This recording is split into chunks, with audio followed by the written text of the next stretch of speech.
అవును మర్చిపోయినా వీళ్ళు గోవాలో ఎట్టెట్టుండారో ఎవరితో మెత్తో కొట్టించుకుంటున్నారో ఒకసారి ఫోన్ చేసి కనుక్కుందాం. హలో పేచి చెప్పు పేచి.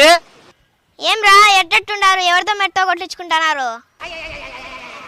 ఈయన బీచ్ లో ఉన్నాం పేచి, బోర్ కొడతాంటే ఆ బోట్ అయినా ఎక్కుదాంలే అని అడిగితే వాడు 1000 రూపాయలు చెప్తాడు.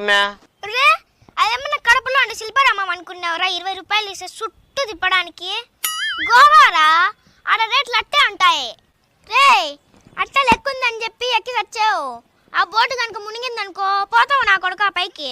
రే మారంగా మట్టంగా మూసుకొని ఇంటికి రండి, ఇంటి వెనకలే బావి ఉంది, మునగదండ్లు వేసుకొని ఎంతసేపు కావాలంటే అంతసేపు మునగలాడుదురు కానీ పైగా ఈత కూడా వచ్చాది. బోట్లు ఎక్కుతారంట, బోట్లు బాగా బీచ్లో బొంగులు అమ్ముకుని బొంగు ముఖం నా కొడుకల్లారా.